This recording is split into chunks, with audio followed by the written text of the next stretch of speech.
Poverty reduction programs that make welfare programs conditional on the recipient's actions are used by many developing and some developed countries around the world to help the poorest of the poor in society to come out of their poverty level.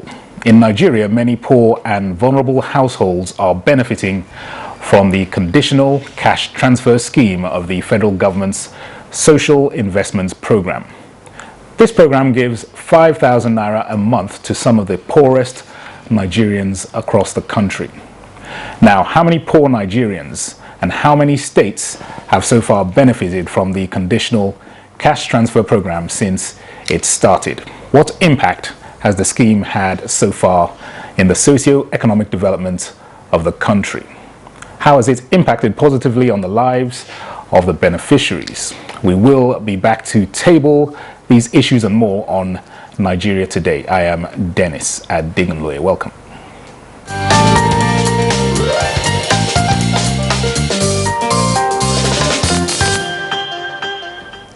All right, seated with me in the studio to discuss assessing conditional cash transfer is Reverend David Ugolo, who is the Executive Director, Africa Network for Environment and Economic Justice, ANEJ. You're very welcome to Nigeria Today, sir. Thank you, Mr. Dennis. All right, and also joining us is Henry Tena Ayede. Henry is the Communications Officer at the National Cash Transfer Office. You're also welcome to Nigeria Today, sir. Thank you for having me. All right, so let's crack on with this topic, assessing the conditional cash transfer. Let me come to you first, Henry. Well, just give us an overview of exactly what this conditional cash transfer is all about.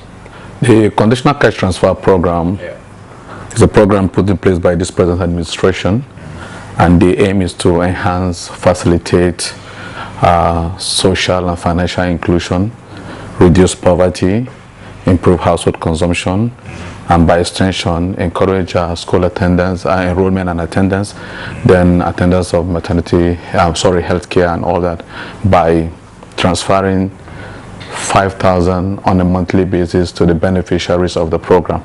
Basically, the program is targeted at poor and vulnerable Nigerians as captured in the National Social Register after being verified by the PROSIMINS test before the 5,000 is given. So overall, our focus is to ensure that the level of poverty where we were before is reduced to the BRS minimum. All right, let me bring in Reverend David Ugolo.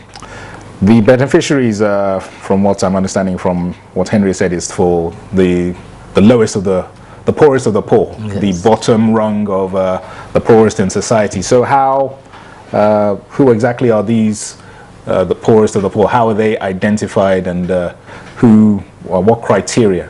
I think every because first, as civil society, our role is that we keep eye on this process. Okay. And one of the first things we do, we also interrogate, we also ask this question: how did the NCT office arrive at identifying the poorest of the poor? I think Erin is in the position to tell Nigerians, how did you pick up these poor people? Okay. Yeah. Go ahead, Henry. The National Cash Transfer Office, we don't operate in isolation. We have the National Social Safety Net Coordinating Office that's charged with the responsibility of building the National Social Register of the poor and vulnerable in Nigeria. It's a sister agency, and they coordinate some of the activities the NCTO does. And what is it they do here? They have three major ways through which the data of the poor and vulnerable members of the society are captured at community level. We have the geographical based targeting, which is based on using the poverty mapping of the state. And it's structured into three. First, we capture the first poorest of the poor 30% community. Then they now go to the 50%, then go to 20%. So at the end of it all, 100% is captured. Then there's the community-based targeted. That has to do with going to the community members. Now, the first in the poverty mapping, geographical-based targeting, we identify the local governments. Then for the community-based targeting, we now move to the communities. So when getting to the community members are the ones who identify the poorest of the poor amongst themselves. They set the parameter for who is poor or who is not poor. So it's not as if, it's not self-selecting that you go and just say, I am poor. The community members discuss among themselves, identify those who are poor, then we capture They're the ones that they understand. Very good. Then after that is being captured, there's household socioeconomic characteristics are taken and are measured based on the PMT, proximity testing, to measure the poorest of the poor, and those who are below the poverty line are now taken and enrolled into the program. Okay, Reverend David, just give us your own perspective on this conditional cash transfer scheme since its inception.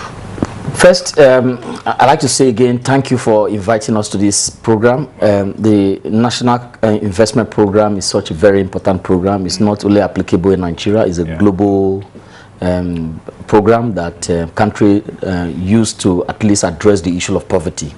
For us in the civil society, we see it as an opportunity again to engage the government, particularly when the government is committed to solving the problem of poverty. And so when the decision was arrived at that some recovered asset, we are campaigners for asset recovery. You know, stolen money stashed in Western banks, and particularly the Abacha loot that was looted and stashed in Switzerland was returned back to Nigeria. And the Nigerian government entered into an MOU with the Swiss government. And in that MOU, we also participated as civil society. And one of the provisions is that government will be very transparent how they use the recovered asset. So when the MOU was signed in Washington, that led to the return of the $322.5 million to Nigeria, we saw it as an opportunity to engage the government to see how that money will be disbursed, because in the MOU, Nigerian government agreed with the Swiss government that the money will be used for the poorest of the poor in Nigeria through the conditional cash transfer program. And so the first thing we did is that for us, we assembled the theme. We launched a project we call Mantra, Monitoring Recovered Asset Through Transparency and Accountability, which was launched by the Vice President through the Special Assistant to the President on Social Investment Program, Marianne Owes. And that for us was very remarkable. And we also engaged the NCT office, we engaged the NASCO office. We wanted to understand how the program is going, like the question you were asking, we were also asking. How did you arrive at these beneficiaries? We were taking through all the process, how the World Bank also supported NASCO to design the process. So what it means is that, and we found that it was not a name that was identified by politicians. It is a very scientific way of doing things, of identifying the poor, and it's not just Nigeria alone. This is the same strategy and approach adopted by World Bank in other countries where social investment program is being implemented. So for us, that again provided that assurance that the government was really interested in applying this recovered asset in a transparent and accountable way. We were not satisfied with that. We deployed over 400 to 600 field monitors across the entire 11 states where the cash transfer was being disbursed. I personally went to Nasarawa State, where I met with the beneficiaries, very poor people who are receiving this money, this 5,000 naira. The first disbursement or the first 2 months, 10,000 naira. We went there with our camera, with media men. We saw these people who are receiving this money, and we spoke with them, and they confirmed. They brought their card, program identity card, with which they use in receiving this money. And also too, we met with traditional rulers, we met with community leaders who confirmed that this process that Henry mentioned a while ago, how they were identified. So for us, that was an assurance, but there were also some problems, some challenges we also identified, which we have also shared in the feedback to the NCT office, because there are some people whose name appeared, and after some time they couldn't find their name again because of one challenge or the other.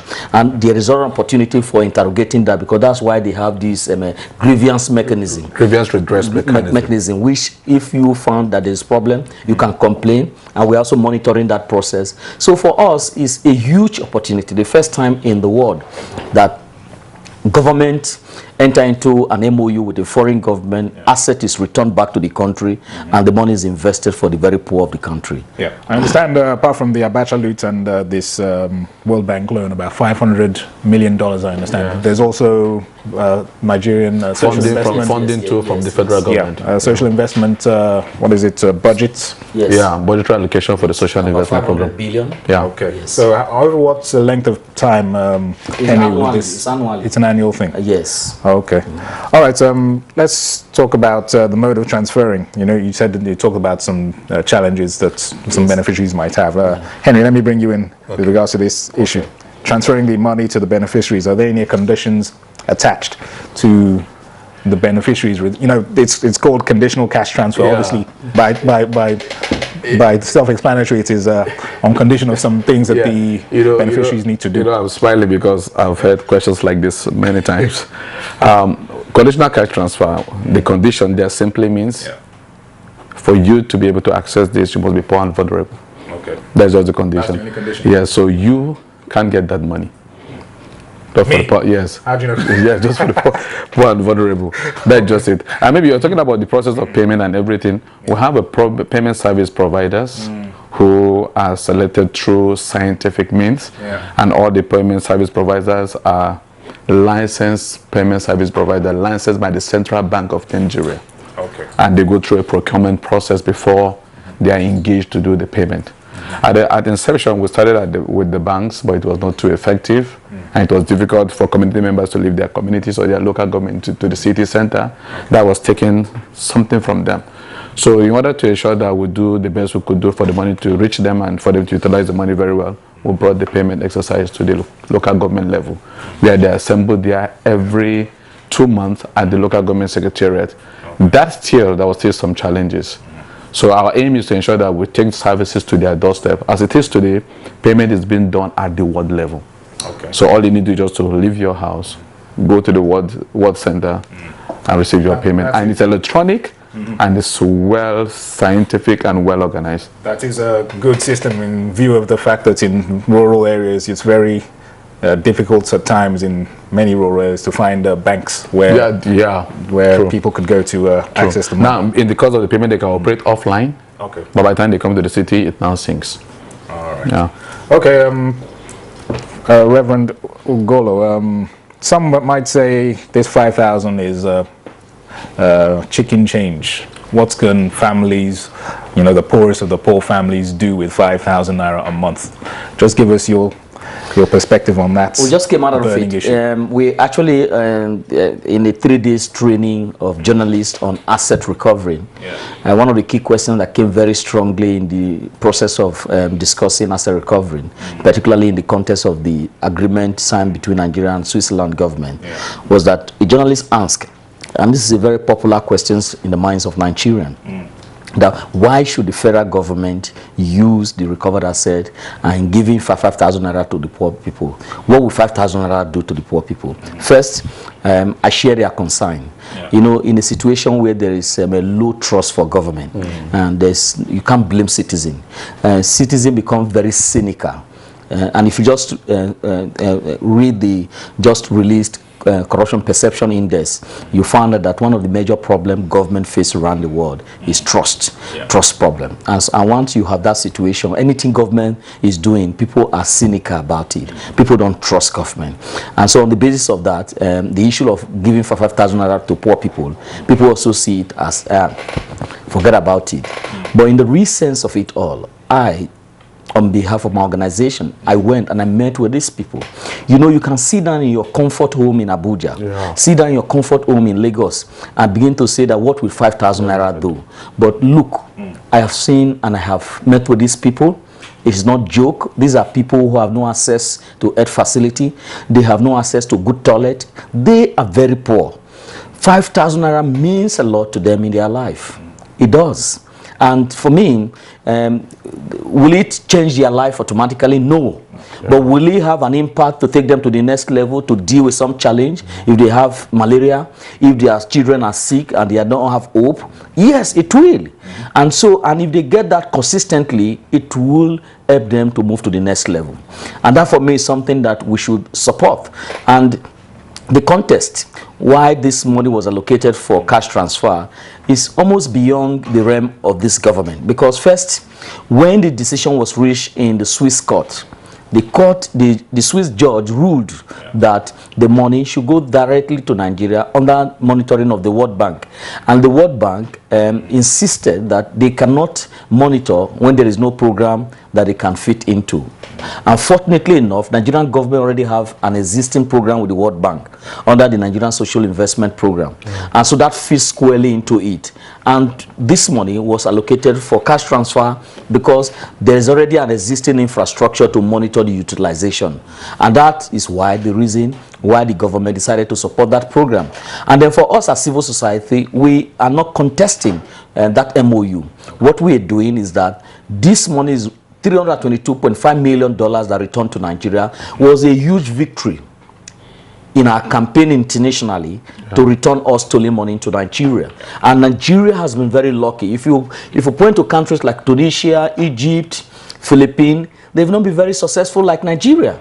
We've had, this is the second Abacha loot, now we're returning back to the country. And now, if every poor people that we met in Nasarawa, they are very conscious that this was a money stolen by a former head of state.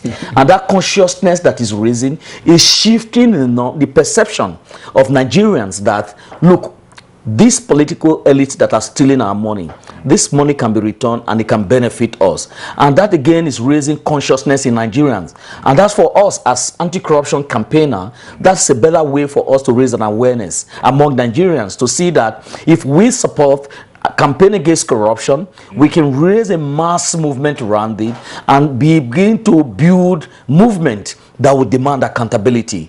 And when people begin to see the benefit of fighting corruption, they'll become the vanguard. And that for us is something that we continue to sustain and support. And levels of trust would therefore be increased. And once there is increase of trust, there's legitimacy for the government. And the government is able to have a social license to operate. Correct. Just to add all right, just 1 second. Okay. We'll have to go for a break, but we'll come back to your thoughts in a second. You're watching Nigeria Today, and our topic is assessing the conditional cash transfer scheme. We'll now take a commercial break. Don't go away.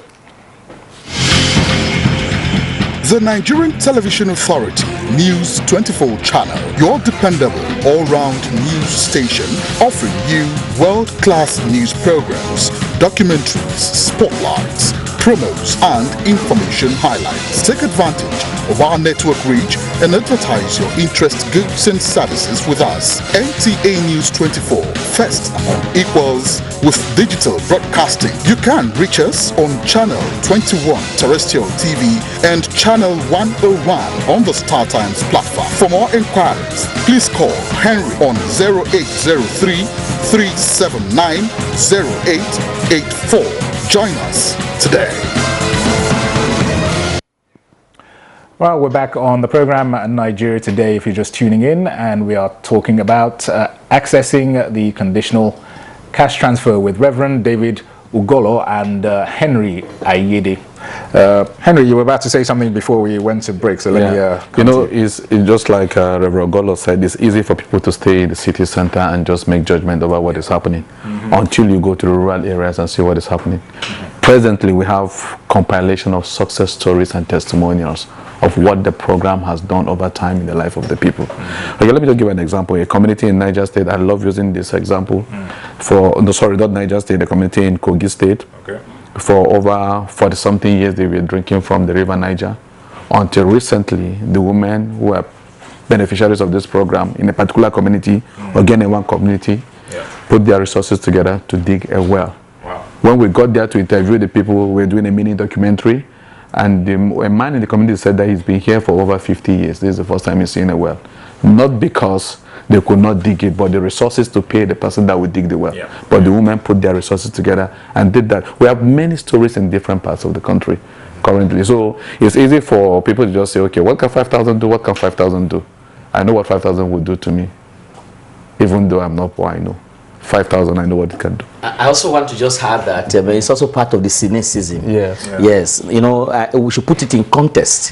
In 2004 and 2005, government recovered almost $480 million from Switzerland. And this money was allocated for building schools, building roads, and all that. And we as civil society had 10 leading civil society across the entire country. We had 10 government officials. We went to the field to monitor what the money was used for in 2004 and 2005. Behold, then is what we discovered was, it's not something you want to tell the world. Roads that government claimed that the money that was recovered was used to build, we can't locate the road. Schools that government claimed. So this experience is what has it contributed to this cynicism against government. People are not willing to trade their trust for government. And on the background of that, that is why when this recent money was recovered, it was very clear that people are still very conscious of what happened in 2004 and 2005. Not just that alone, during the government that just left before this present government came on board, they also recovered some certain amount of money from Liechtenstein. And that was part of the money that you trace to hands of politicians and they use in buying ammunitions.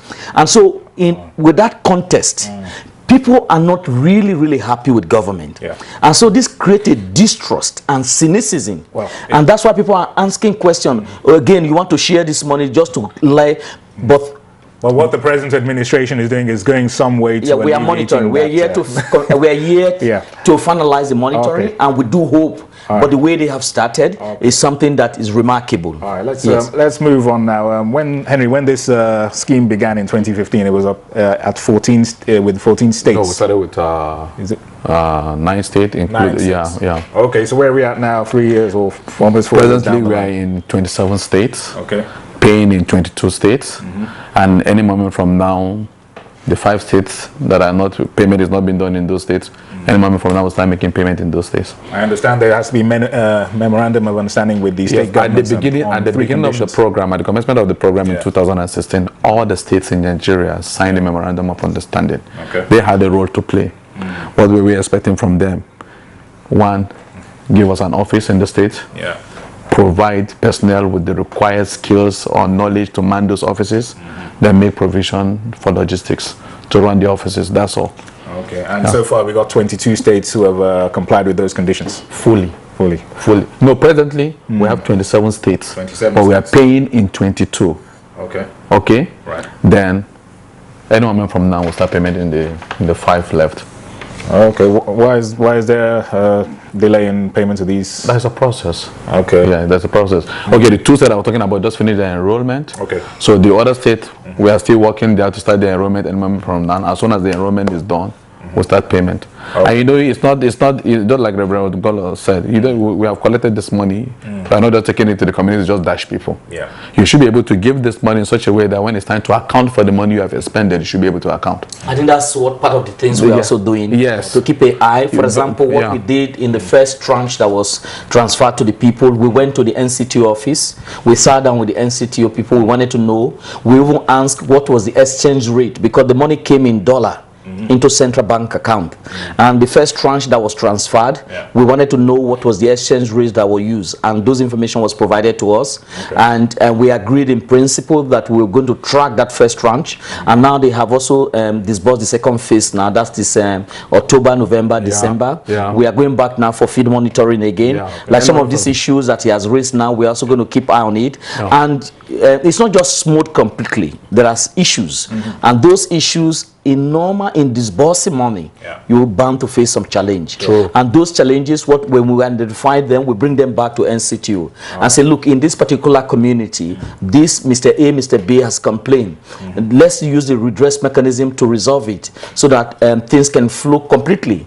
And then some state government that have not signed on to the cash transfer thing, you can also see the sense of when governors don't have incentive, is that because they are not able to on their own identify the beneficiaries, so they don't have an incentive, particularly because irrespective of the political party that is in the state government, they cannot influence who becomes a beneficiary because of the scientific way the World Bank and NASCO office designed the social register that leads to the beneficiary. So what has happened is that because state governors don't have the incentive to identify the beneficiary, they are not really keen in creating the infrastructure that will enable NCTO to come in quickly. That's an issue, and that's part of our advocacy targeting state government that are really committed in solving the poverty problem in their state. I don't see any reason why governor cannot provide just an office so that they can benefit from this looted money and the 500 billion government is investing in Nigeria social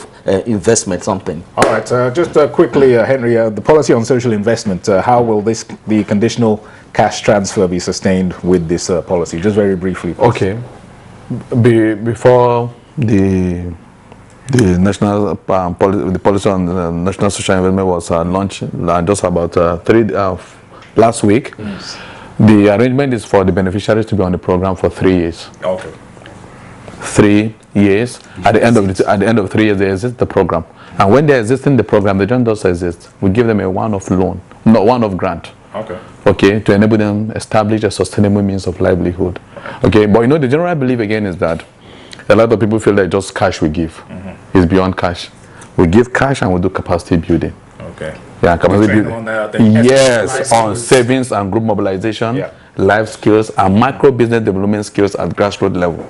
And besides that, we have CTFs who are known as cash transfer facilitators who go into the community on a weekly basis to mentor and coach them to be sure that what they're being trained on, they're implementing them. All right. Well, this conditional cash transfer scheme is certainly one that, as you've told us, have a lot of anecdotal tales from beneficiaries, and it's certainly something that we hope and pray that will be sustained and elongated. That's all we can take on the program for Nigeria Today. Let's thank Reverend David Ugolo, the Executive Director, African Network for Environment and Economic Justice, and Henry Terna Ayede, the Communications Officer at the National Cash Transfer Office. Thank you both very much. You're both very welcome to coming on Nigeria Today. And to our viewers, we thank you for watching, and we'll see you again at the next episode. Thanks for watching.